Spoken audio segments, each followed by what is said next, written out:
Yeah, I know. I was kind of prepared. The first one is actually I don't know if you'd call it argument or if it's just a ongoing discussion. I know we've talked about it briefly on a couple of the different shows, but I don't think we've ever actually gone into it. But I was having a discussion with someone about Americanized diseases. And like anorexia and the like. Yeah, anorexia, alcoholism, being addicted to cigarettes or drugs. Or sex. Yeah, I mean, I was saying that they're not real diseases. And when I said that, the one thing that I thought was funny is the person that I said it to said that they want to basically go through the word disease. Yeah. So, under definition of the word disease, a noun, a disorder of structure or function in a human, animal, or plant, especially one that produces specific signs or symptoms, or that affects a specific location and is not simply a direct result of physical injury.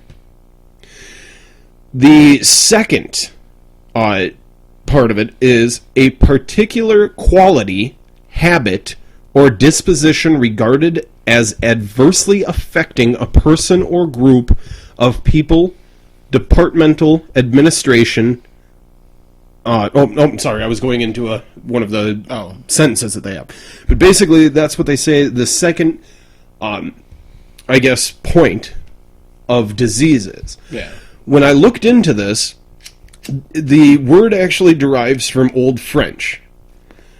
The word disease, the first definition that they have for it has been the definition since the word was made. The second definition of this, when I looked it up, the second point of of disease that they have there was actually not made until the 60s. It was made in the 60s by who else? Yeah. An American doctor. So you're like, point proven. Yeah. Just one more time. This is the actual definition, the original definition of the word disease. A disorder of structure or function in a human, animal, or plant, especially one that produces specific signs or symptoms, or that affects a specific location and is not simply a direct result of physical injury. So, my whole aspect of saying disease, and the reason that I was having this argument is we were talking about like alcoholism and how it's a disease, and I actually said I find people saying alcoholism is a disease incredibly offensive, and you know it takes a lot for me to get offended. Yeah. And the reason I find stuff like that offensive is if you looked at an alcoholic and you said, why are you an alcoholic? What would they say? Well, because it's in my genetics. My dad was an alcoholic. My mom was an alcoholic. So I'm just an alcoholic because they were. I don't know any better. Okay, a disease is not a learned thing. But isn't alcoholism like written into your genetic code? Bullshit. It's like how a fucking lion tackles gazelle. I can say an Irishman needs the drink. But I can say this firsthand of saying addiction is not disease.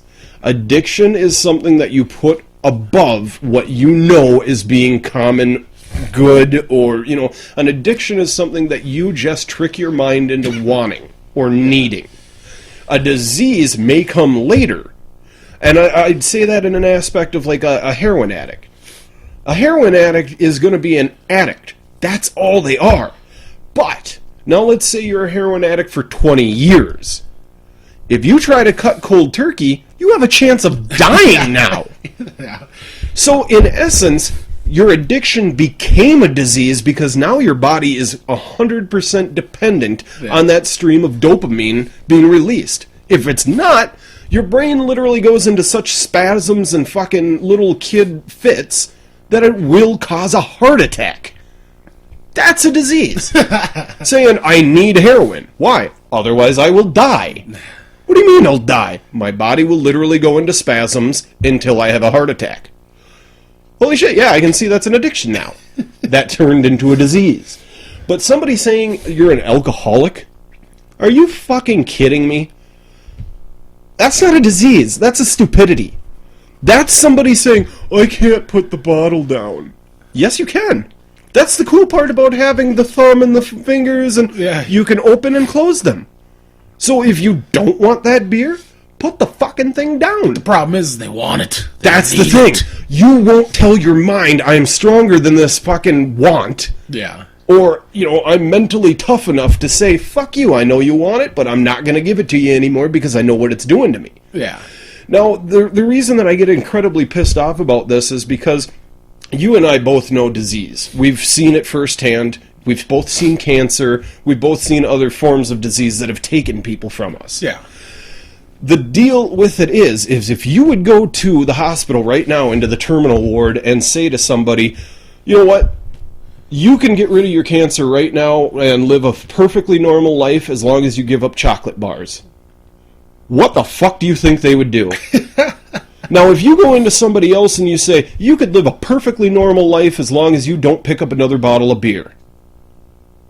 And you're going to tell me, well, it's a disease, I can't say no. Yeah. Really? Because that dude over there said he would never drink again if he could get a liver transplant because he has cancer. He can't get that liver transplant. And he's already said, I will never drink again as long as I can get rid of this disease. Yeah. You're saying, well, I can't get rid of the beer because it is a disease. It's not my fault. I'm genetically predispositioned to want this. Yeah. Isn't that like the core tenet of AAA?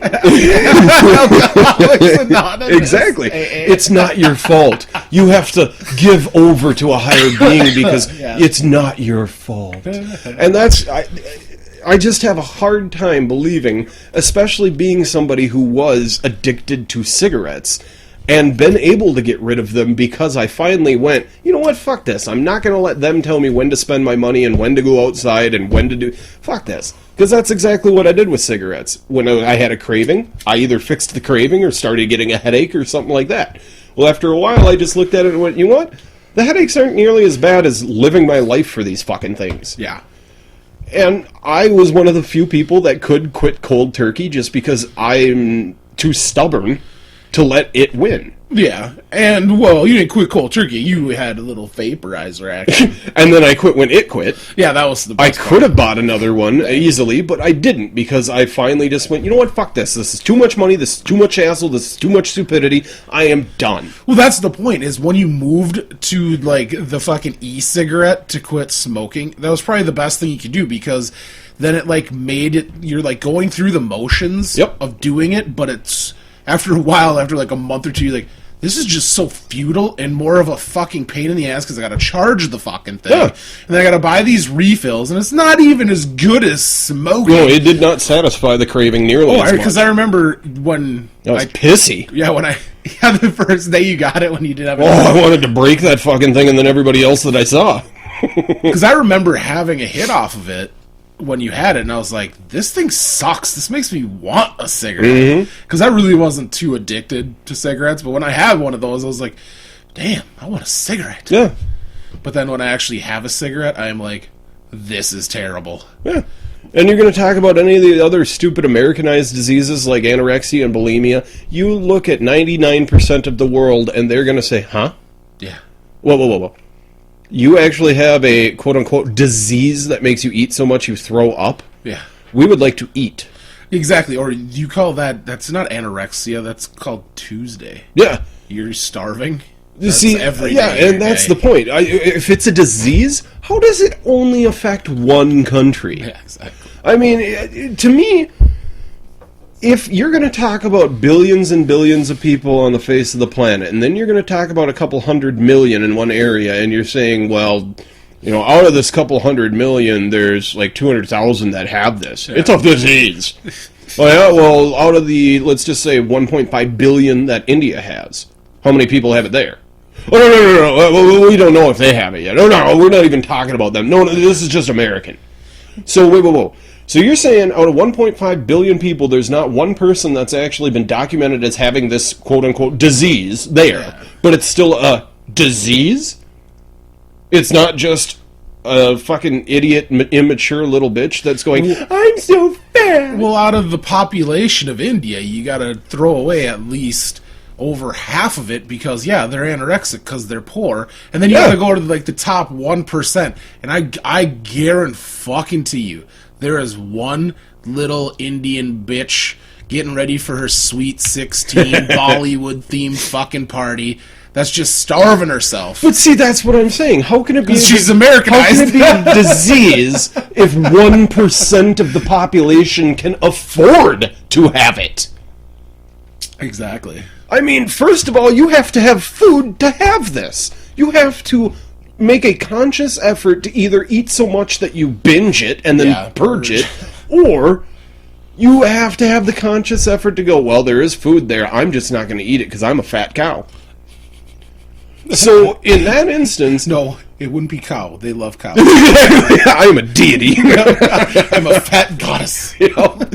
So, you know what I mean? When I was having this conversation, or the argument, or what discussion, whatever you want to call it, I can't believe that I have this more than I have, because... Or, I'm sorry, as many times as I have. Yeah. Because to me, this isn't even a fucking conversation. This is a stupidity that's been turned into a reality somehow by stupid fat Americans, or stupid idiot Americans, or Americans that always try to do the dummies way out of anything. Yeah. You know, hence why there's entire... Addiction for dummies. It's not an addiction. It's a disease. It's not your fault. It's somebody else's fault because they projected this onto you, and fucking nay, if it didn't take. Who didn't think voodoo worked? Yeah. All you gotta do is make a little doll and put a little beer can in their hand, and you're a fucking alcoholic. Yeah. You hit the nail on the head. That's exactly what it is. You answered your own question. The reason that people buy into it is that they give them somebody else to blame. Exactly. It's so much easier to say, oh, I don't have a problem, I have a disease. Yeah. That way, because if you had to say, I have a problem, you have to say, I have to find a solution. If you say, I have a disease, you can just say, there is no cure. The only cure is one day at a time. And I'm going to just say this. How many fucking diseases in this world can be cured by 12 steps? 12 steps? Are you fucking kidding? The only thing that can be cured by 12 steps is your addiction to maybe being in a cult or something like that. When you finally get to that 12th step and go, the Kool-Aid? Wait a minute, man. I have heard some horror stories about this shit. Why are you handing Nikes out? You know, like, are you fucking kidding me? Yeah. You're going to insult people that are terminally ill so much by saying I have a disease because I can't put a beer down? Or, I puke into a bottle in my closet. It's a disease. Are you fucking kidding me? After I eat an entire box of Snickers. Exactly! Retail size Snickers. Not fucking fun size. That's what I'm saying. You're gonna walk up to that little 9-year-old kid with leukemia and tell him, no. I have a disease. I don't think anybody's going that far. But you know what I'm saying? You basically are by saying, I'm an alcoholic, I have a disease. No, you just have no willpower. There's no fucking chemical in your brain other than dopamine that gives you the satisfaction of doing something. That's all it is your brain rewarding you for activity that it deems nice. So anytime you do something that your brain likes, whether it's tying your shoes correctly, a small amount of dopamine is released into your head. Good job. Now, doing something like alcohol, if your brain likes alcohol, and you drink a shitload, you're going to have dopamine. Yeah. So are you really going to tell me that your disease is the same thing as me just doing everyday chores knowing that I'm doing them right instead of feeling bad that I haven't had them done? Because that's the exact same reward structure that your brain is giving you. When I get my chores done and I get to sit on the couch for the rest of the day, my brain goes, now pour it. Oh, pour it? The dopamine. I thought you said, now porn. Oh, well, yeah, both. That releases a few dopamines. Yeah, but it's the same thing as when I lit up a cigarette. My brain went, there it is. Dopamine. And your lungs were like, fuck me. Yeah. And that's literally all it is. So your disease is the same thing as, in general essence, having sex. That's what your disease that you're telling me is that you're not constantly having sex, so you constantly don't have that dopamine supply. Yeah, that is... And that's your disease. That's a great disease. Can I get disability for that? No, I want to get paid for that and have a study test. I'm thinking I could start with about 8 different girls.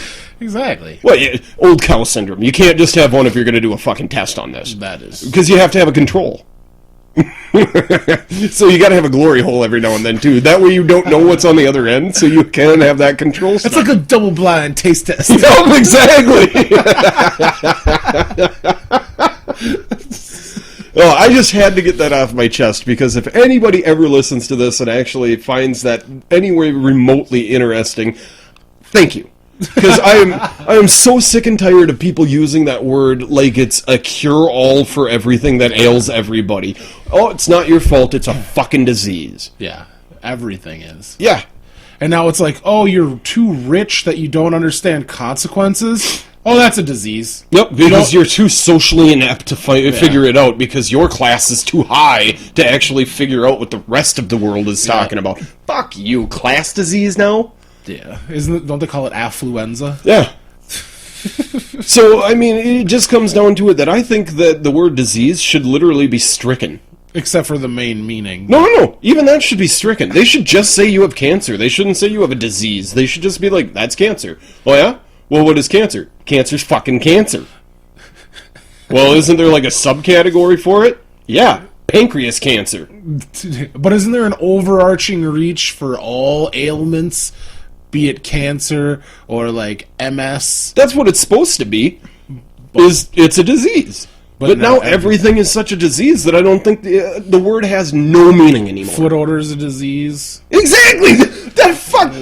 Your toenails being discolored is a goddamn disease nowadays. Are you fucking kidding me? Like, that does absolutely anything. I've got fungus living under my toes, so I've got to drink a beer. No.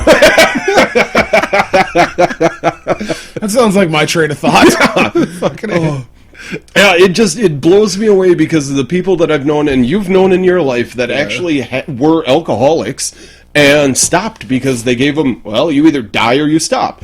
Well, it's been nice being drunk, but I think I'd like to live. Yeah, alive is better. Now, if you talk to somebody that was actually, a cancer victim, and be like, well, you stop having cancer or you die. Okay, tell me how. Well, no, you just have to do it. Exactly. And then... no, you have to admit you have no control. You know what the fun part about it is? That just actually made me think of one point of the conversation that I was having, where the second party was telling me, well, what about people that have actually cured themselves naturally and, holistically? Yeah, and I looked at it and I went, for the most part, what that says to me is a misdiagnosis, or the labels got mistaken. So instead of, this guy, it was this guy, and they went up to him and they're like, oh, you got cancer. And then a week and a half later when he comes back... Dude, perfect example. What I gave him is, Pope John Paul II. Yeah. He is actually a saint now. Do you know why? In the Catholic Church, you have to... two miracles to become a saint. His first one was done while he was alive. That's even. Impossible. No, his first miracle apparently is when he was alive. No, a miracle. That's impossible. Yes. But the second miracle happened 5 years after he died. That's how you know it's a bona fide miracle. You know what it was? What? A guy in Peru was actually diagnosed with pancreatic cancer. Okay. 2 weeks after he was diagnosed, he came back to the doctor to, start the whole thing of what can we do to treat this. Lo and behold, 0 cancer when he comes back. You know what he attributed it to? He prayed to Pope John Paul II, and he must have cured him. That's literally how a fucking Catholic saint became a saint. Nobody looked at the doctor and said, really? Did you just fuck up and not want to tell him? Yeah, no. And just came out and was like, oh, damn! God, he did do that! Because, it's a lot easier just to be like, praise Jesus! Rather than say, oh, yeah, I kind of fucked up on that one, and don't sue me! You don't have cancer. You know, it's a little easier to just be like, I don't know what happened to you. You were riddled with that shit. I gave you a week to live, and now you have nothing. Yeah. Did somebody scrub that thing for you? The sad truth is the doctor probably did say that, and then the Catholic Church just walked up to him all and said, hey, can we use this to make this dude a fucking saint? We've been trying since this fucker died. Shut up with all that fucking misdiagnosis bullshit. Yeah. Just say it was a fucking miracle, man. Then we'll make this malpractice After lawsuit. all those kids getting molested, we gotta need something on our side here. We need a W. Talk to him like the guy from Full Metal Jacket. Yep. Which side are you on anyway? Yep. Why don't you bring it on home for the big W? Bring it on to the big C. Yeah, it's just... I'm sorry, that did take quite a bit of the opener there. I was just... that is one thing that just absolutely fucking makes me fly off the handle every time, is when people use words that do not mean anywhere close to what they're using it as. And that word disease gets floated around like crazy. Like, I've got a unibrow, must be a disease. Yeah. Pretty soon the fucking NFL is going to be wearing some faggish color to celebrate Disease Week. Yeah. It's not even, like, you can literally clarify just about anything as a disease the way that they state that second point on what it is. Absolutely. Anything that doesn't have to do with a physical injury? Are you kidding me? So you're going to tell me that the dude that likes to ride his bike without the seat on it that's not a disease, but a guy who can't put a beer down, that's a disease? Oh, that's terrible. I'm just saying. To me, the guy that doesn't have the fucking seat on his bike, that's more fucked up, and that should probably be looked into a little bit more. The guy that doesn't have a beer, lock him up in a fucking cell for a couple of months, and then go, now did you really need it? Yeah. Then it wasn't a disease. Because... I'm just going to say, you can't lock a fucking AIDS victim up in a room and be like, no, I'm not letting you out until you're done with those AIDS. Yeah.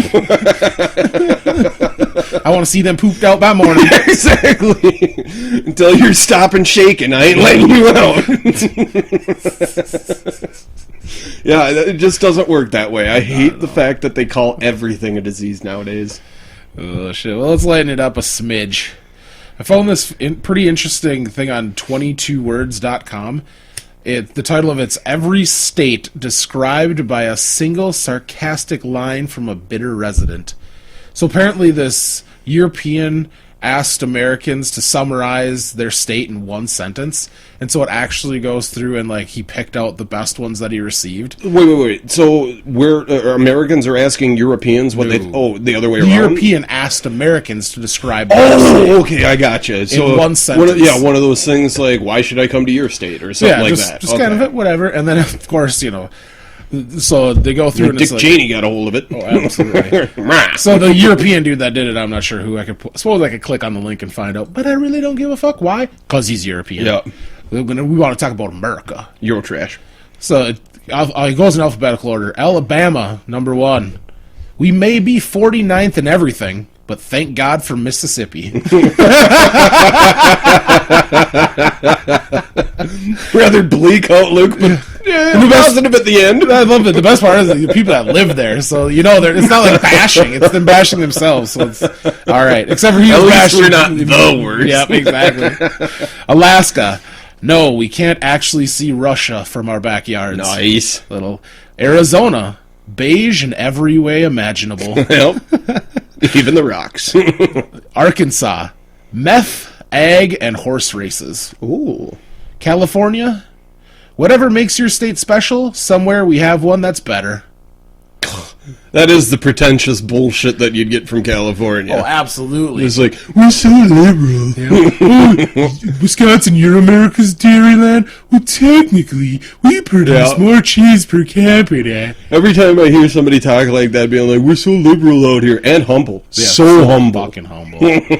Colorado. Colorado's is too many Californians and Floridians moving here. Nice. But they have one, don't they? Yeah. Yeah. Don't they have a Colorado that's better? Yeah. Connecticut.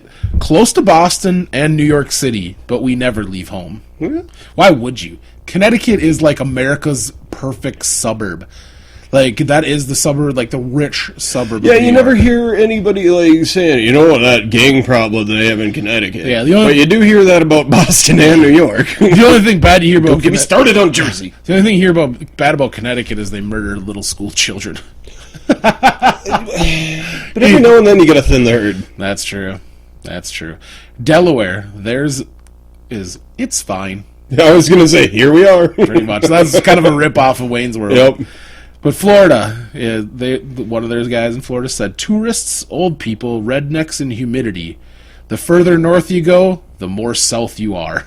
Nice! That one's actually good. Yeah, I like that. That's not even funny, that's true. And it's depressing. Because the further north you go, the more south you are. Shit. Georgia.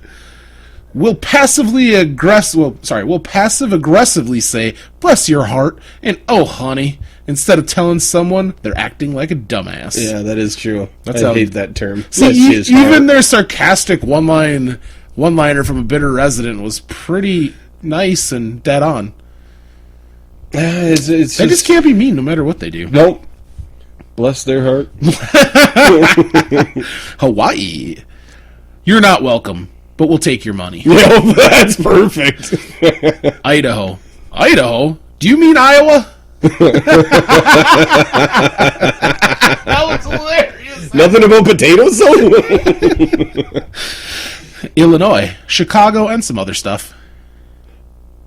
That's the way I would describe it. That is pretty much...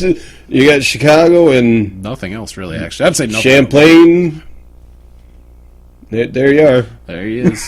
And a really boring-ass drive through the state. All right, Indiana. Drive through us to get somewhere better. Oh, well, Indiana's motto is actually the wandering state. Interesting. I did not know that. That's actually on their license plates. The wandering state. So then nobody wants to be in Indiana? They're like, let's keep wandering around. Well, you can pretty much tell that because in all the towns that I've been in, Greenboro is where my great-grandfather lived, and then Indianapolis. Those are the two ones that I've spent the most time in Indiana.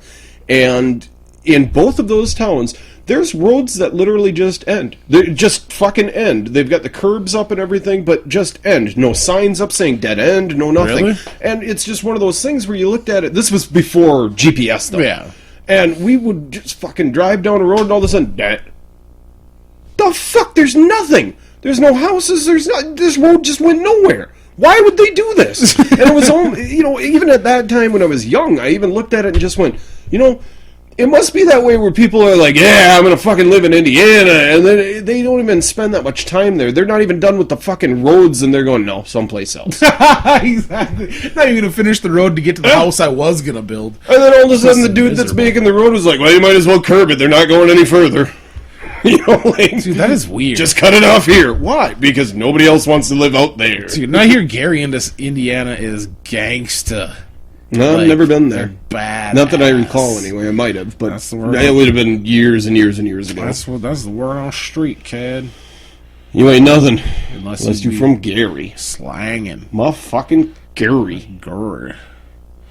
Alright, Iowa. Back to states. Yep, Iowa. There it says, Iowa exists. It does. Even their fucking little thing is just stupid. Yeah. Nothing good about Iowa. It does. It exists. No wonder she left. Alright, let's see what's up next. They all leave. We got Kansas. Flat and windy. Like a girl I once knew. Ooh, did she fucking smell up her room. Couldn't even blew up my toilet. Couldn't even bury my head in her titties to get away from the smell. Kentucky. With horses, bourbon, and state parks, we're not as bad as you've heard. I'll give them that. I've been to Kentucky. It's so more or less. Hit or miss. It's fucking purgatory of the South. It really is. Everybody just gets drunk there. That's about it. Approved. Well, you just sit on a porch whittling, getting drunk. Louisiana. New Orleans is fun. Cajun country is charming. And we're sorry about the rest. Maine. Half yuppie, half hillbilly, half Stephen King. Maryland. If you can dream it, We can tax it. Nice. I like it. That is pretty good. Massachusetts. 2 seasons, winter and construction. Yeah? That could be Minnesota. Yeah, that could be a lot of states. Every state with fucking winter. Yeah, North Dakota, definitely, because they suck. Yeah. Michigan. Drink more, talk less, drive slower. Nice. You think it'd be drive faster? Uh-uh. All right. Minnesota. Our state. Welcome to the United States' version of Canada.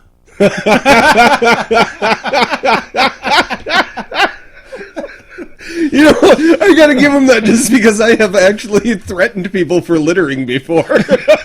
Hey, quit littering, eh? I'm not kidding you. I've actually threatened people for littering, so I can't say that. Everybody says please and thank you, and I mean, yeah, it fits. It fucking fits. Sorry. Sorry for littering, eh? On your left. On your left. All right, Mississippi. Setting the standard lower. You're welcome, Alabama. So I bet you chose it because it worked. It was a callback from number 1. Yeah. And that's awesome if you could get that organically, where you got somebody that like, oh, we're second worst, thanks Mississippi, and then the other one's like, we're the worst, you're welcome. We really don't care, though. That's how terrible we are. We don't even care. We had to be known for something. Exactly. Somebody's got to be last. That's what it should be. Dude, we're the worst. Had to be known for something. Exactly. Fuck. What else is like Mississippi burning? That's about it. Missouri. Too far north to have mild winters, too far south to have mild summers. Wow. Was somebody trying to like put something that they could put on their headstone there? Or? Yeah, and I'm sorry, but what do you consider a mild winter? I would consider exactly what you get as a mild winter. Yeah, 50s and 60s through winter is pretty damn mild. Yeah, because the girlfriend grew up in southwest Iowa 10 minutes from the Missouri border, and they couldn't even go on frozen bodies of water. Yeah, so you can't really say that that's pretty fucking mild. Yeah. If my lake doesn't freeze, holy shit, Algor, I will be saying you are right. Well. All right, let's moving on. Montana. Voted most likely place to die in a freak bear accident because you're 40 miles from a hospital, have no cell service, and the guy you're hunting with is too drunk to drive. That's more than a sentence. Fuck, that's epic. No, it was a fucking run-on sentence. Yeah, that is a run-on. He used... ... No, he used goddamn commas and ampersands and... ampersands? Yeah, right. All right. Nebraska. Corn and football. All we have, all we need. Mm-hmm. Nevada. Legal gambling, legal prostitution, 24/7 liquor stores. Booyah! Yeah. Boom. Yeah, but zero tolerance for any narcotic. Yeah. And herpes as far as the eye can see. Oh, legal prostitution. The only thing good about legal prostitution is you'd probably have a cut down on that, or at least you would know if she had herpes. The problem is if you had if you had legal prostitution throughout the country, you could say that. But if you have legal prostitution in just one area, that means the idiots will actually travel to that one area. So you're actually upping the chance that those girls catch something. But they get tested. Oh, they do get tested. Oh shit! But I suppose I'm just saying, if prostitution is only legal in this one area and the dirties of the dirties go there, you're gonna get some dirties. That's what I'm saying.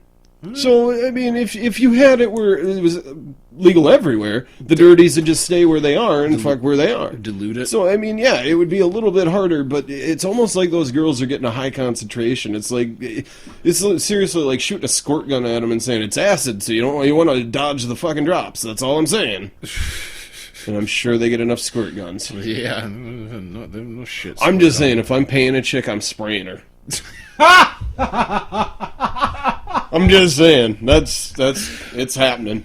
Well, of course. There's not a negotiation for this. Well, before I get started, it's because she's probably gonna charge me extra. No, I'm just saying this is going to happen. I'll warn her. Yeah, I'm gonna say if this is going down, if this exchange takes place, I'm exchanging more.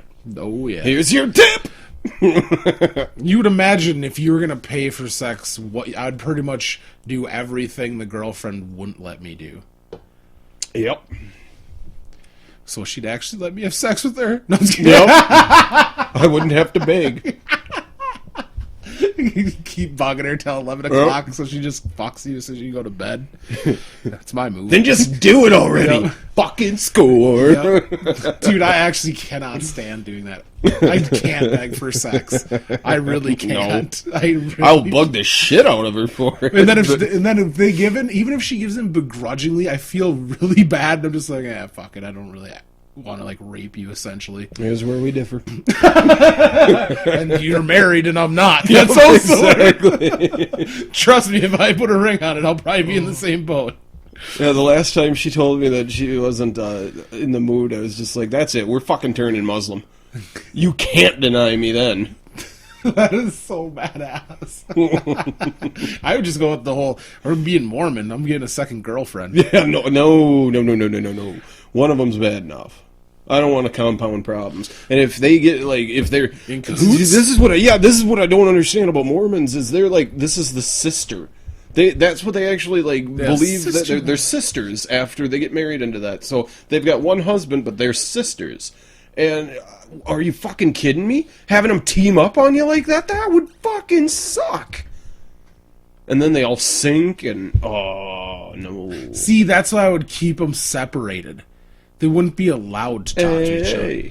Because when one's being a fucking cunt, you can just go hang out with the other.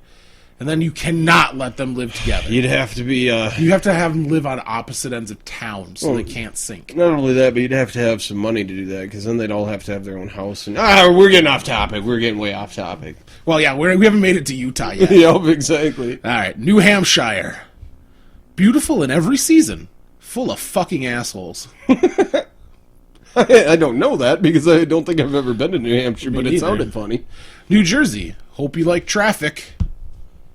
That could be like L.A. Yeah, that could be quite a few. That could be fucking Minneapolis right now on 94. Dude, yeah, that shit's brutal. It's almost like got to be in the top 5 in the nation for being horse shit. All right, New Mexico. We're poor, and we consider pain a flavor.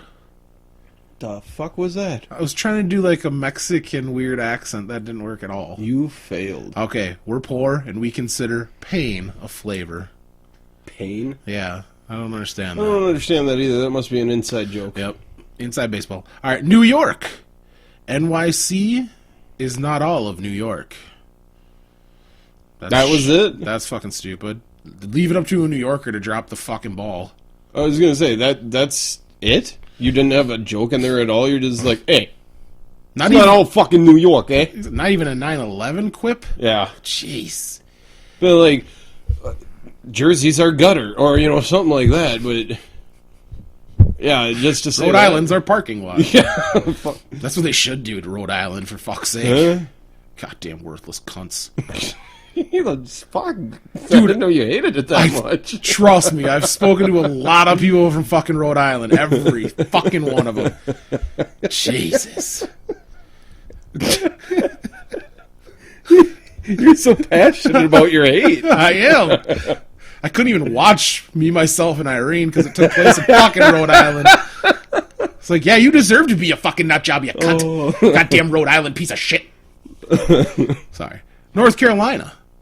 Slowly joining civilization. Yeah. North Dakota.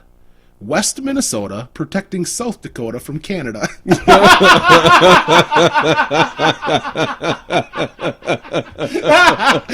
gotta be the... I think I like that one the best so far. Protecting South Dakota from Canada. That is great. West Minnesota protecting South Dakota from Canada. Ohio. We're all stuck here, where it's acceptable to wear pajamas in public all the time. Ooh, that sounds comfortable. Why does Ohio's flag remind me of Cuba's flag? I don't know, but that's just a whole... Because it looks a lot like Cuba's flag? Oh! Damn, that was very astute. I know, it took me a second there. All right. Oklahoma, not Texas. Yeah, that's true. Oregon, we're good at recycling.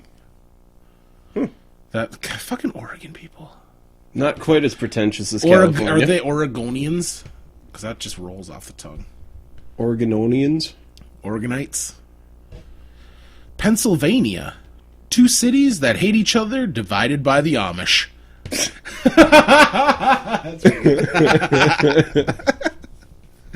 Oh, my fucking arch nemesis, Rhode Island. The poor man's Massachusetts. Fucking exactly. Pave it over. Pave it over. $5 a car, unless it's a fence. Yep. South Carolina, the home of Stephen Colbert. That's true, and that's kind of fucking sad that that's all they can say. Yeah. Land of sweet tea, rednecks, and hey, we're seceded from the Union first. It's the Palmetto State. In case you didn't know. All right, smarty pants. Where you down? Hold on. Uh-uh. South I just really want to hear what Texas has to say. Dakota. I'm trying to build tension. Yeah, I'm surprised you didn't do the North Carolina. Tempted, but it was hacky. That's hacky. Tacky. Too soon? No, hacky. Oh, okay. South Dakota. We aren't the best, but at least we're not North Dakota. Oh, come on. Are you fucking kidding me? That's Did cheesy. you talk to Alabama? Like, did you guys get together before this? I think they called fucking dibs. Yeah, no shit. They're number one. Tennessee. Go Vols, and look at that mountain. And I love Tennessee's flag. It reminds me like a Dragon Ball Z ball that they always have. Doesn't it? No. With the stars in it. I'm like, It's the third ball. I'm like Dragon Ball Z, dude. I don't know. That's always what I think of when I see their flag. Texas. Do you see their flag often or something? Yeah, like when I watch fucking football. Tennessee Titans have it on their shoulders. I don't watch college. No, like the pros. I don't watch football. Yeah, and I don't watch that much either, but I said whenever I see it, and that's where I see it. When I do watch the football. The football. The football. American football. Texas. The most American part of America. Oh, God. Yeah, I expected it. Did you expect anything less? You know, the other thing, I thought they were going to mention how big shit is down there, but... That's true. Utah.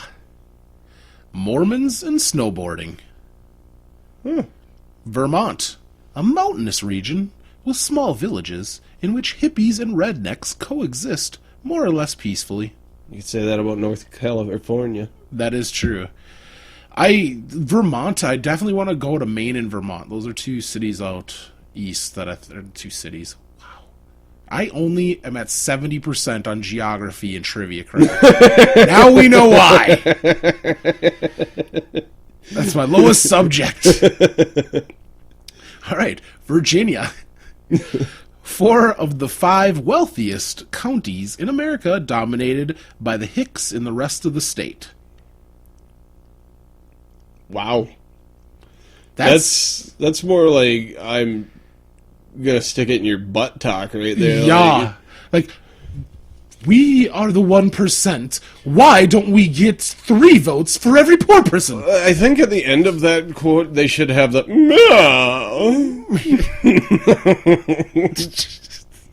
I think you have to fucking have a monocle on to do that too. Poor folks. Sorry, oh, all right.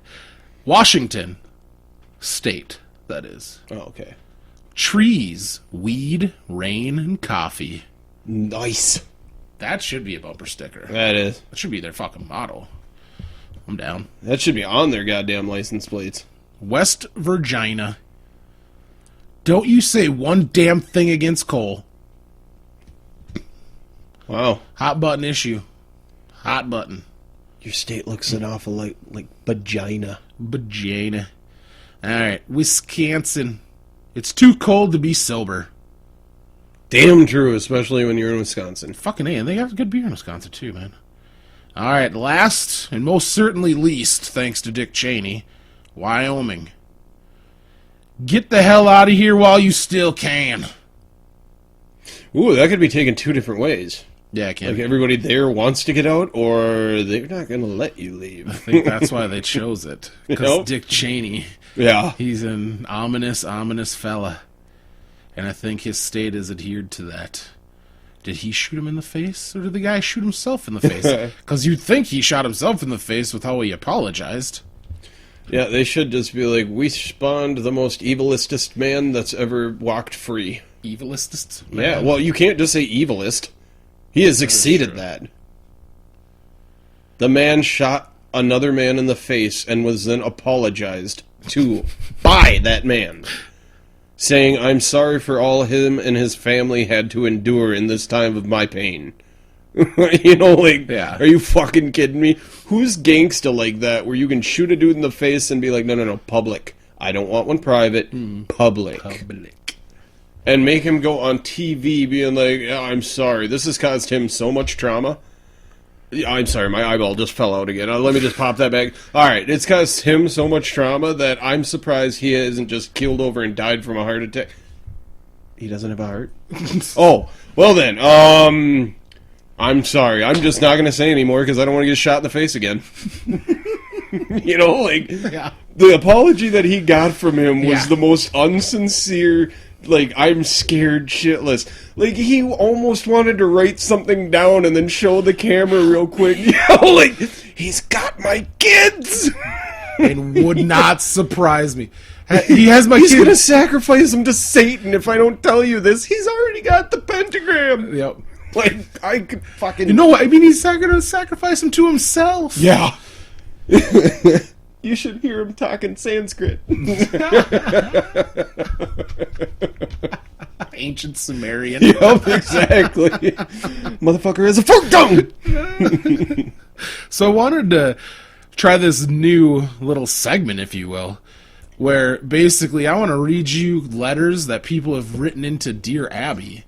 Before we go into a comical one. Why? I had one other... That you wanted to bitch about? Well, not bitch about. I just wanted to get your take on it. Oh. I'll give you my little spiel on it. And I really do. I want to get your take on what you think is going to happen next. You know, the Islamic State just burned that Jordanian pilot to death? Mm-hmm.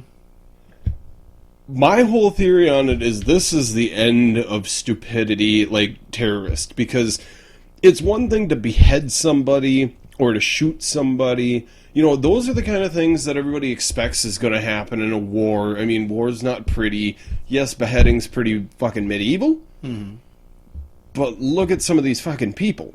They're pretty medieval, too.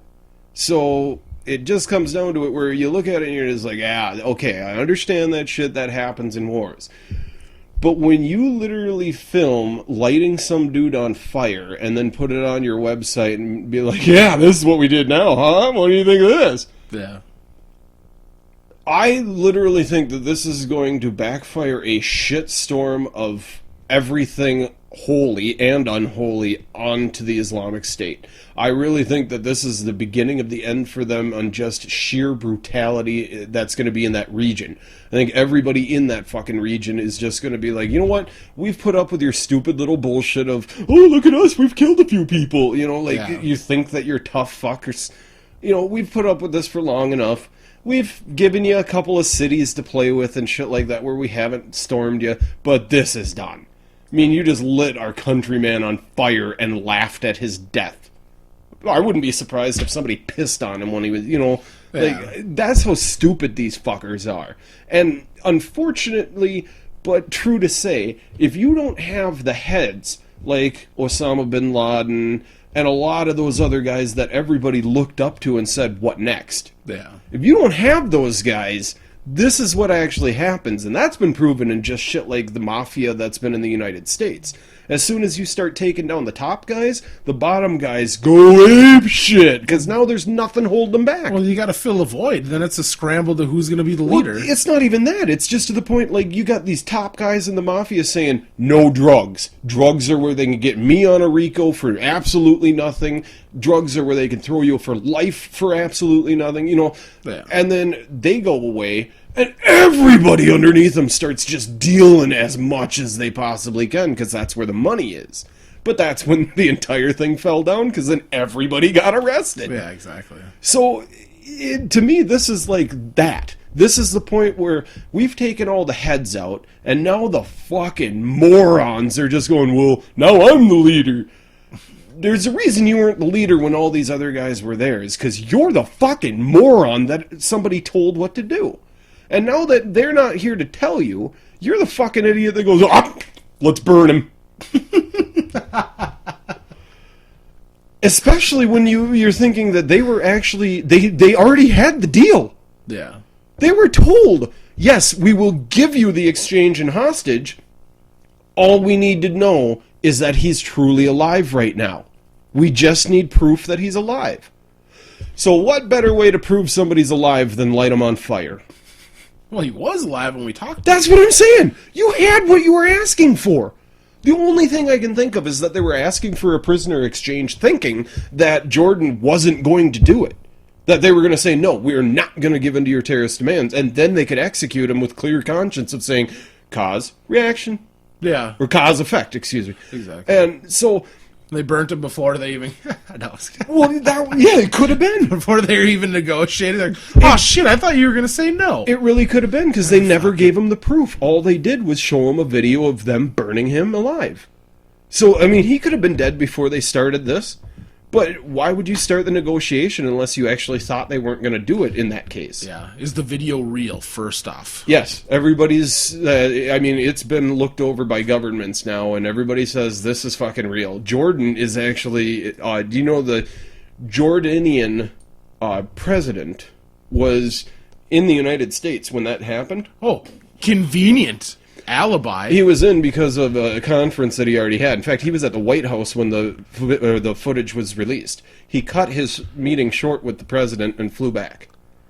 And his first, I read it today, I don't want to look it up, but his remark about the video was that the Islamic State will feel the full force and will be just and swift and all this kind of stuff, and already they were talking about 80,000 people have volunteered to be part of the army after this happened.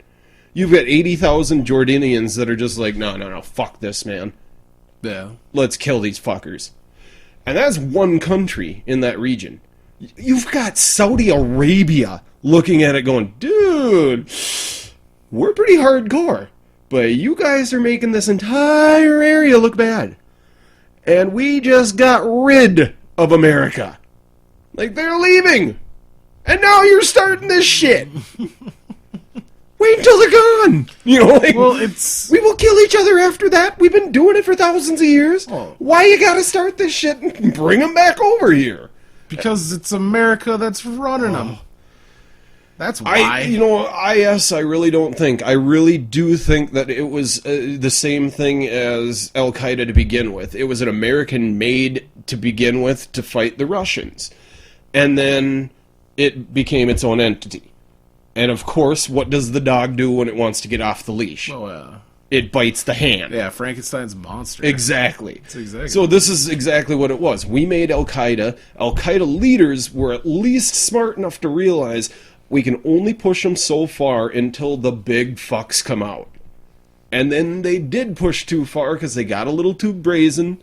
Maybe they didn't think the whole thing was going to work the way they did, you know? Yeah. Maybe they didn't think towers were coming down and all this shit. Maybe they were just like, yeah, we'll kill a couple thousand. You know, we'll shake up their fucking world for a little while. Because, I mean, the first bombing that they had of the World Trade Center, it killed some people. It fucked some shit up for a while, but it didn't nearly shake the country that way. So they got a little too big for their britches and did something where maybe they didn't think all the planes or any of the planes, maybe one plane was going to do something. So I got to think that there was quite a few fuck-ups in that plan that went too perfect. And they were just like, holy shit, man. You know, it's like the kid... the kid that lights the firecracker under a garbage can, and then when it blows up and shit goes flying everywhere, they're just like, oh, I did not mean that. Yeah. I just wanted to see a little boom.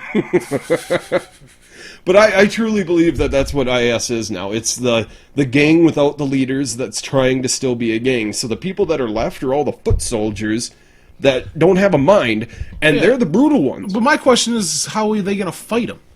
You're not going to be able to fight them with a military. The way that this is going to work now, that I have a feeling anyway, is this is not just... It's just not going to be accepted. There's nobody that's going to... Everybody knows who these people are. They're people that are neighbors. So, what's the point when you just look at your neighbor and go, you know what, I didn't believe in what you were doing before, that's why I wasn't with you, but now that I know that you're being an animal like this and killing people of your own faith and, you know, in this own region that way, no, because I'm next, aren't I? Because I'm not with you? So fuck you, I'm against you now. Well, that's a rare position to take. But see, that's what's happening. But if it's the entire gang that's fucking ruling your neighborhood, you're not saying jack shit. You are not until you see the other people. But the deal is, for themselves. They give two fucks about some Jordanian pilot when their family is getting fucking That's the thing, though, is when threatened. you start seeing 80,000 people signing up the day after that happened, and you're in that neighborhood, you look at it and you go, it's only going to be a couple of days. You know, they're coming. They know where this guy is. So as soon as we see those fuckers coming down the road, we're going this way. And then, the second we can, we're getting the hell out of here and we're fighting. I don't truly think that they want to stop them. Because what's weird to me is, look at Facebook will fucking pull down pictures that chicks put up of breastfeeding. But will they ever censor ISIS? No. Will they ever pull down their posts? No. What about the dude that shot up the newspaper in France, or that magazine? He posted on social media hours before that he was going to do it. Yeah. They pull that down. No, they censor you fucking put a thing about goddamn don't tread on me on goddamn Facebook, they'll pull that shit down. Boobies make Republicans cry, Jake. Yeah, but they won't. Same as swearing. That's proof positive. And ISIS hasn't used any swear words. But it's proof positive that if they're allowed to be on social media and they're not censored one bit, but regular people are for regular speech, or even pro-freedom, pro-America speech gets censored on the exact same social media sites, that fucking tells you what their agenda is. Plain and simple. It's not that hard to deduce. Oh, you're gonna fucking censor this party but not this party. So you don't think this is gonna have any... Abso-fucking-lutely not. Huh. Not one bit, because this is designed by the globalists. This is the exact same thing. Granted, they don't control them. I agree with you. These are all the fucking nut jobs. But there's no difference from what's happening now in the Middle East than what would happen if I just released 10 Black Widow spiders into your bed. I didn't control the spiders. The spiders are just going to do what they fucking do. But I put them there to do what they do. But see, that's what I'm saying, though. I aid them. But Saudi Arabia has been caught giving them... No. I'm not saying that Saudi Arabia is going to be the one. I'm just saying Saudi Arabia is finally coming around to the point where they're going, yeah, this is fucking crazy. Yeah, they might, but the people that control the royal family and the people that the royal family answers to, a.k.a. the big banks of this fucking world, are the ones that are like, no, I'm just saying, they got Palestine and Israel to actually agree about something. Yeah. Both of them agree that the Islamic State needs to go away. Well, you got Palestine and Israel to agree on something. But the thing is these are the two fucking countries that won't even agree what color the sky is. But what the proof to me is the ISIS, and as well as that crazy ass fucking African goddamn gang. Somali? No, like that God, I can't think of it, where they stole those little girls and shit like that, or they're the hashtag. Oh yeah. All these different sects, that aren't directly, they all have this exact same flag, the flag of fucking Al Qaeda, and they're completely different entities all over, but they seem to have the exact same motive. Well, that's what I'm saying. We cut the head off the snake, and it just spawned just like any gang. Yeah. You take away the leader, and there's always going to be the dude that comes up. Problem is, though, the dude that comes up needs to make his bones to actually have everybody respect him, so it's usually more brutal than anything else. That's not... Yeah, I agree with you 100%. I'm not debating that point at all. When you're like, well, is there going to be backlash? My simple answer is no.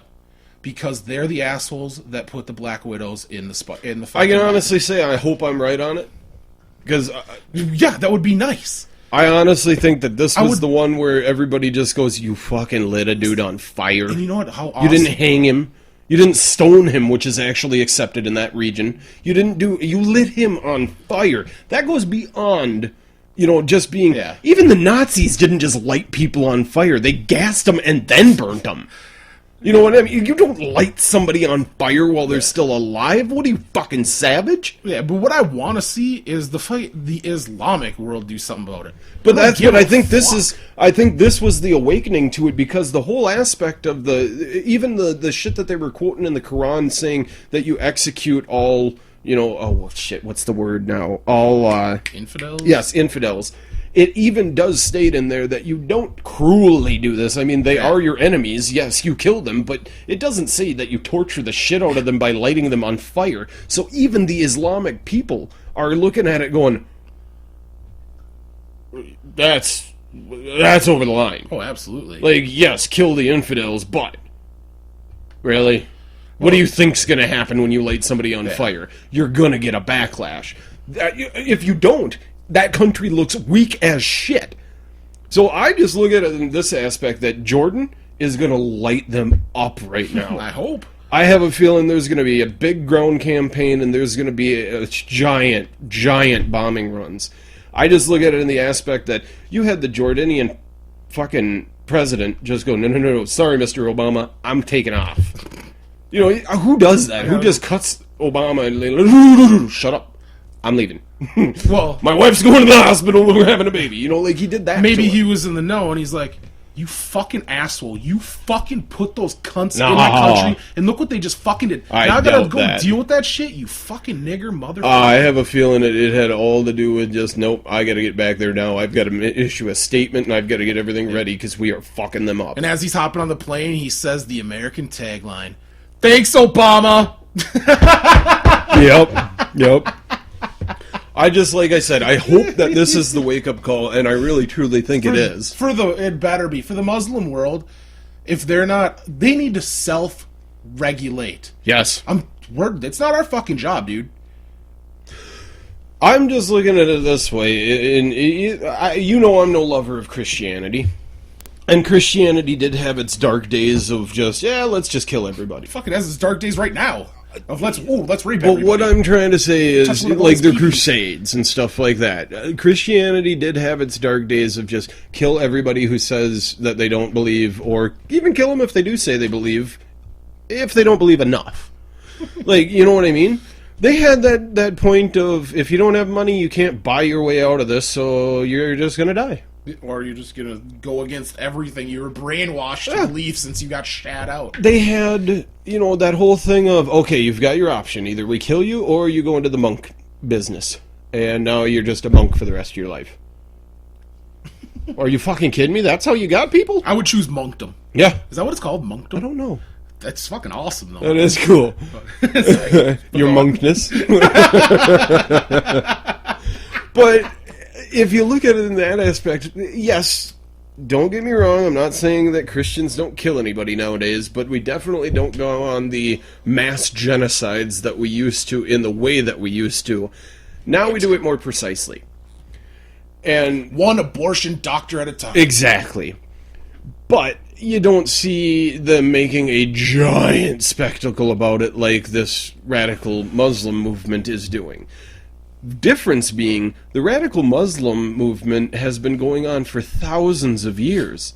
Like, I'm not kidding you. Muslim killing Muslim because, once again, just like Christians, well, you believe, you just don't believe enough. Yeah. And this has been happening for thousands of years. Well, yes, the Christians did that for a while, until they went, oh, this is stupid. We could be killing Muslims instead of each other. Fucking Crusades! And then after the Crusades, everybody was just like, yeah, we kind of got our asses handed to us, so let's just lay low for a while. Let's stop killing people for now and build our numbers up a little bit. Exactly. But fortify our defenses in Rome. Yeah, it seemed like after the Crusades, the Christian faith kind of got that whole message of, yeah, we can't do this all the time, and it's really hard for us to get more members if we keep saying, God will protect you, and lose all the time, so maybe we should just chill out on this shit for a while. It never stopped the radical Muslims. That makes sense. That's probably why they're like, no contraceptives, no abortion. We need more Christians. Yeah. I'm just saying, but that radical Muslim movement that has been there since basically Muhammad, Jews split from Muslim, from being Muslims. in that point, it's almost like two sects of Muslims that just have been constantly warring with each other since. And it's kind of strange, because now it's the two sects. What is it? The Kurds and the Shiites. And now you've got even more radicalism in what this IS and shit is. Yeah. So now you've got a third sect that's just like, kill everybody! And they're even doing the same thing with regular Muslims, doing the, you don't believe enough, because we're the ones that truly believe. Yeah. So I think at this point, you got the Kurds and the Shiites that are just going to start looking at it going, dude, this has got to stop. The rest of the world is looking at us like we're a fucking joke. Yeah. And I don't know if they've realized it yet, but this is the catalyst as I see it. How weird is it, though? Because, God, I'm not sure. I almost want to say it has happened before in previous times, but obviously I wasn't around to see it. What I find is weird is how many reports you're getting from around the world of teenage girls running off to be with ISIS. Yeah. What is that? Has that always happened? I think that's more of a new age social media internet type deal. Because before they couldn't get to them. And see, that's what... And another one of those things, too, is just like, it's so weird to me that... Like, what are those... There's, like, Australian girls or something? Maybe not. They might not have been Australian. There was that one in Denver. Yeah. She just got 4 years for trying to go to Syria, I believe it was. But there was those two that actually made it over. 19 or 20. Yeah, it's ridiculous. And basically you get fucking turned out instantly. You're literally an unpaid whore. Just, and if you say no, you just don't say no. How do you fall into that? That amazes me. But and then once you're in the Middle East like that, oh my God, they can just sell you. Like, you are property. You're done. Yep. But that's the fun part about it is, I don't really feel bad for those girls.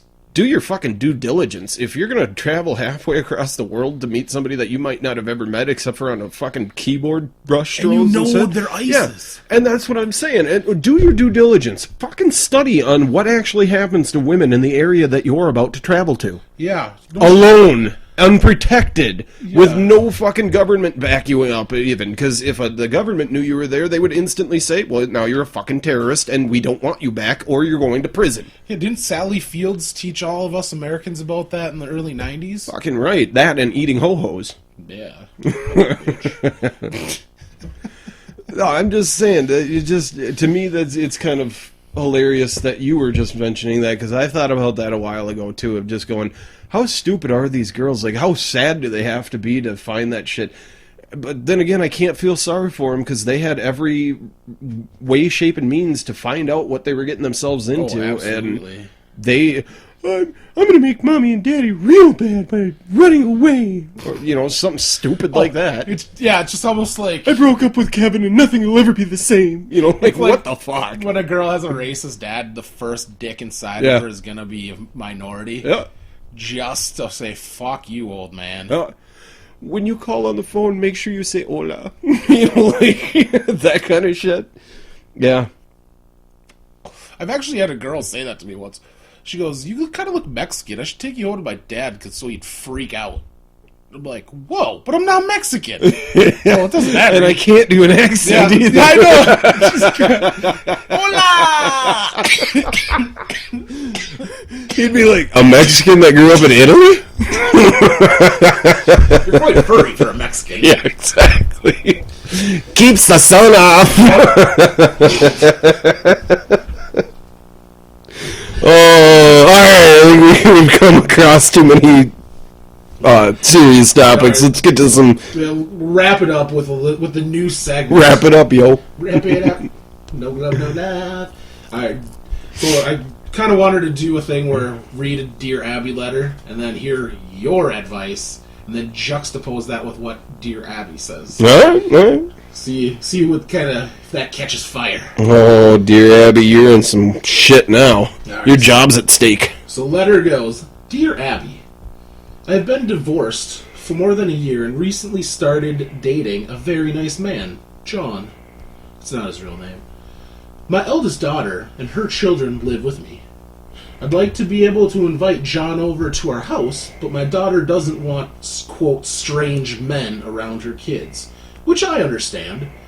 I tried suggesting that she meet John before assuming that he's a strange man, but she's hesitant about meeting him. Abby, I'd like to be able to spend some nights at home with him instead of always going out. It hurts because I have allowed the father of her children to live with us. Yet I can't have someone I care about visit me at home and work hard to pay for, or that I work hard to pay for. Please, Abby, I need advice on how to make my relationship with him and her work. Stressed in the Midwest. Alright. So I would answer that one with, Dear Stressed in the Midwest, go to the first mirror that you see in your house and just repeatedly say, why am I such a pussy? Until you understand that you were just talking about your house and your, eldest daughter living there. With children and her husband. Yes. So, once it's sunk in that you were a pussy, you should be able to be angry enough at this point to actually at least snap out of it for a couple of moments. At this moment, walk up to your daughter and just simply say to her, get the fuck out. When she says, huh? You say, get the fuck out. You're so brutal. When she says, where else am I going to go?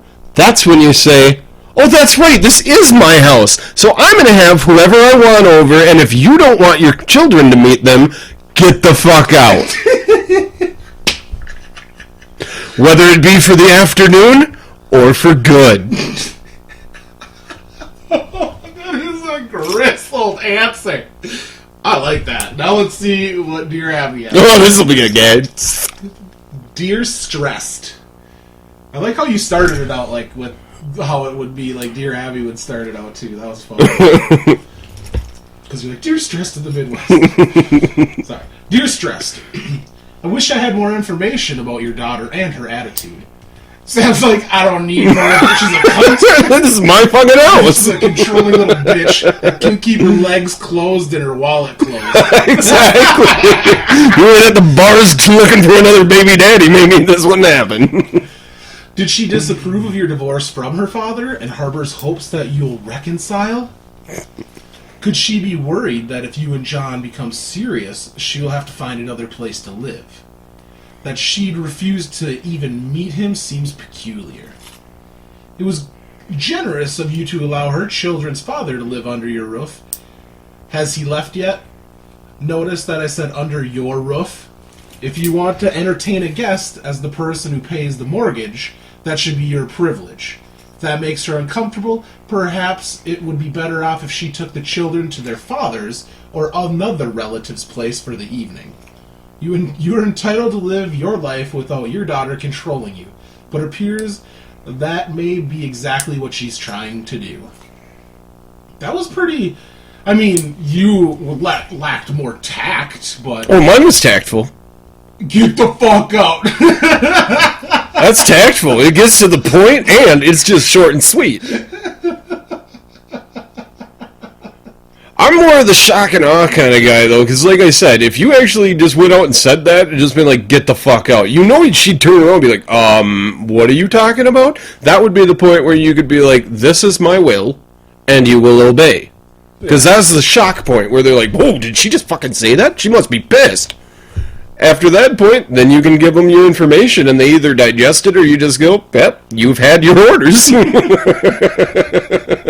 That's funny. I like how Dear Abby was all like, well, tell me, I kind of want to know more about her attitude. All this shit. It's like, is she worried about this or upset about this? I could care less. That's my fucking house. And it's my life. Yep.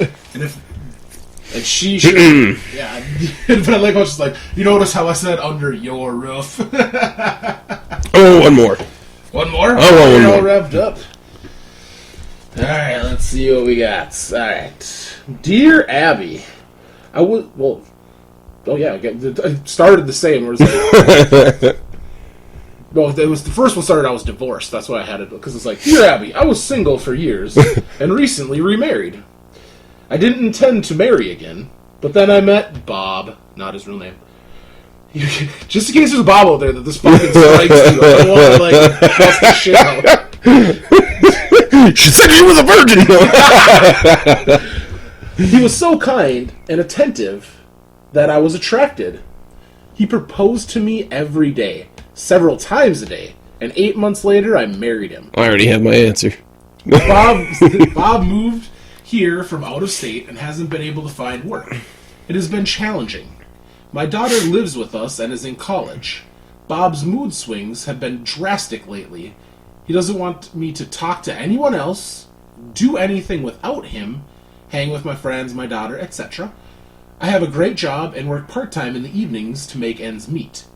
I try to stay calm, but he yells, uses profanity, and is highly manipulative. I am at a loss. I would like to help him, but his depression is tearing us apart. I also believe he is addicted to marijuana. He has threatened suicide, but I don't know if he would actually go through with it. Abby, I have worked very hard to get where I am. I know I need to take care of myself and my daughter, but I don't want to just throw this away either. Help! Torn in two in Texas. Alright, for the torn in two in Texas, that's a pretty good twister. Yeah. I'm just going to say, first of all, anybody who threatens suicide, I always like to say, length for results, width for attention. So you give advice on how to do it better? Just saying. Just saying. If you're saying that you're going to do it, I'm going to call your bluff. Because, come on. How much more attention do you need by going, I'll kill myself, I will. Alright. Sorry, but if you're really going to do it, you're going to do it. You're not going to tell me about it. And if you do tell me about it, and what am I going to say? No, please don't. You gonna hand them the razor blade or what? Well, if they want to do it, they want to do it. Death with dignity. Who am I to say? You know what I'm saying? If somebody really wants to kill themselves, they don't sit there and go, I will kill myself. Yeah. No, they fucking killed themselves. I mean, those people that jump from buildings and shit like that, and nobody even hears them yell, those people wanted to kill themselves. They didn't come up to somebody and be like, hey, I want to kill myself. Yeah. So fuck you, first of all. That's the stupidest threat I've ever heard in my life, because you're not going to go through with it. Yeah. You're just trying to get that attention of somebody going, oh, no, don't do that! Fuck you. That's the dumbest fucking threat ever. Call his shit. Because if he's really going to kill himself, alright, but sign this insurance policy first. Yeah, they might think I did it, but... Does insurance pay out for suicide? I always heard a rumor that they did. It depends the policy you get and the time that you've actually had the policy. So, but you know, that would be my first point right there. Is your husband's a little fucking bitch right now, and that's the first thing that I know is because he's acting like a little fucking 15-year-old girl that's going, oh, if you dump me, I'll kill myself. So I know he's a bitch because he's acting like a bitch. I'm just saying. First of all, call a spade on this one and just say, shut the fuck up, quit fucking threatening stupid bullshit. Or just get the fuck out. If that's really that hard for you, and you're really going to do something, and you're that fucking depressed, there's the fucking door. Just saying. Yeah. There's nothing you can do about it. There's nowhere you can go. If he really wants to get out, if he really wants to kill himself, he's going to do it. So don't even worry about that. In fact, the threats are just stupid to begin with. Don't let him pay any attention to him. I just... That's ridiculous. Secondly, about the mood swings that he has, I would like to know a little bit more about your personal life. Like, how many times are you giving him blowies? Yeah, if he's unemployed and not getting blowies. I'm just saying, there's a lot of stress. I know this firsthand. I was unemployed for 2 months there, and it felt like 2 fucking years. But it comes down, there's a lot of stress on that aspect. And I know my wife made a couple of jokes every now and then that I know were completely and utterly jokes, but in the scenario of what was happening of being unemployed, those little jokes, I really had to bite my tongue not to say anything back to her because they cut deep. The whole thing of the one time she told me to do the dishes, she was just like, yeah, if you could do the dishes, that'd be awesome. And I was just like, yeah, I'll get to them. And she goes, I don't know, you could probably be my dishwasher now since I'm the one that makes the money. And at that point, I really wanted to come back with something just being like, are you fucking kidding me? You're going to actually fucking say that to me? But I looked over and she was smiling about it, so I just decided, I'm going to take this for a joke, and if she builds off of it, maybe something happens. Yeah. It was just one of those little short jabs. So I understand the stress that you're under, or that he's under, on the aspect of not finding work. Yeah. But how hard is he trying to find work? I was putting in 3 to 4 applications a fucking day for 2 months. Well, according to this, he's addicted to marijuana. Well, so am I. So, but he was getting at home stoned and watching SpongeBob Purple Pants or whatever the fuck that is. I don't know why I slipped into like a really ignorant redneck there. All right, but basically, what I would to sum up the whole aspect about it, you need to find out what is causing him so much stress and a good way to relieve it. Because if it's just the job thing, I'll give you my little hint right here. This is the best way ever to make sure that you get a job if you have an interview. At the very end, when they ask you, so do you have any questions for me? What you should say is, yeah, I have one question, and it's going to sound a little strange, but I'd really like your honest answer on it. Is there a reason you would not hire me for this job? It's kind of cocky. No. If you say it in that context, I know it's a little strange, but I'd really like your honest answer on it. Is there a reason you would not hire me for this job? That way, I have something to improve on, and I know where I can go to the next interview. I know what I can work on. Yeah. It's one of those things where it's going to stick in their fucking head. Move. Yeah. It's going to stick in their fucking head, and they're going to look at it being like, oh shit, if I can't come up with a reason, that means I have to hire this guy, otherwise I'm a fucking hypocrite. Yeah, that's awesome. Let's fuck with him. Well, you know what I mean? That's how I've gotten jobs. That's why if I go to an interview for a job, I get the fucking job.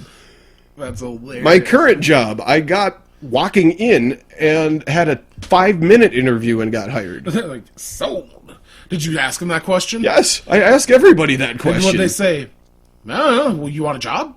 No, that's when she actually said, well, I don't think I need you as a supervisor, I need you as a manager.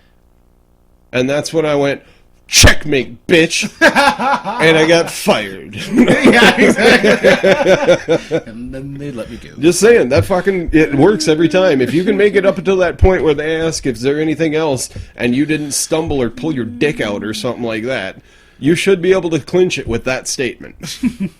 Just saying. That's going to be the one that makes them stand out in your mind. So, if that's the only thing that's stressing you out, is the fact that you don't have a job, use that one, you got it in the bag. But what about the aspect of he's getting, like, protective, doesn't let her hang out with daughter, friends? Because he's fucking stressed to the max. Stress does dumb shit to dumb people. Well, I suppose it makes sense because he's like, yeah, of course I don't want you going out with them because you spend money when you go out, and I don't have money.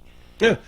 Or he thinks I know that was one of the things is, it's kind of one of those weird points of when you do go out, you don't really want to do anything because you kind of look at it like, I don't have any money coming in. Yeah. And I don't want to use her money even though it's our money. Yeah. Because, I don't know, the guy ego gets in the way. Absolutely. And so, yeah, I would definitely say you got to find that stress point. You got to relieve that stress point, whether it's having sex, whether it's fucking making him work out with you, or whatever the hell it is. But that whole bullshit of the, I'm going to kill myself. So basically, call him on it. You're just like, fucking have an open, honest discussion. Fucking right. And have him let you know what the fuck's going on. And, who cares if he smokes a little herb to relax? If that's what's keeping him sane and not beating the shit out of you, let him do it. Yeah, exactly. All right, now let's hear what Dear Abby has to say. Her sage-like advice. Dear Tornin 2, without more information... Does she start everyone without more information? Well, of course. God. That's why she has this fucking job. Because she's not like you and just like, blanket statement. I know it, just from the way it was read. Yeah. All right. Without more information, it's hard to tell whether your husband's depression makes him act the way he does, or whether you've been seduced by an abuser. That's kind of what you said. Among the warning signs of an abuser are pushes for quick involvement. Isolation, tries to isolate you from friends and family. Oh, that's 2 check marks. Makes others responsible for his/her feelings. The abuser says, you make me angry instead of I'm angry, or you're hurting me by not doing what I tell you. That's awesome. You hurt me by hitting you. Yep, puts the lotion on the skin. Hypersensitivity, it's easily insulted. Claiming hurt feelings when he or she is really mad. Rants about the injustice of things that are just a part of life. Holy shit, this sounds a lot like me. You're an abuser, Sam. Verbal abuse, constantly criticizes and blatantly says cruel things. Mood swings. This is only a partial list. There are 15 in all. Jesus Christ, lady. Which is too long for this column. Yeah, already too long for this column. However, they can be precursors to serious physical violence. Urge your husband to get counseling for his depression and insecurity. If he refuses, then be smart and contact the National Domestic Violence Hotline at 1-800-799-7233 or online at thehotline.org for help in safely separating from him before your husband's behavior escalates. Yep. The more you know. Wow, that all of a sudden turned into that was a giant brush off. It was like, I think he might be an abuser. Here's a list that I pulled off Wikipedia as to the symptoms of abusing people, and I'm only going to give you a partial list. I will just say this, though, And that then call a government agency. a lot of those might have, given some resemblance to me, and I'm just going to put it down there right now. I've seen some other lists in my day, and I'm just going to blame my abusive tendencies on my ADD, because I have 5 of those symptoms as well, fidgeting being one. Yeah. And, yeah, so I believe I have ADD. And so I'm going to do that. I'm going to blame my abusive behavior on my ADD, which is a disease. Full circle. Just encompass the entire... Damn! That's how it works, Abby. That's how it fucking works. Come the revolution. I rocked that bitch. Syndication.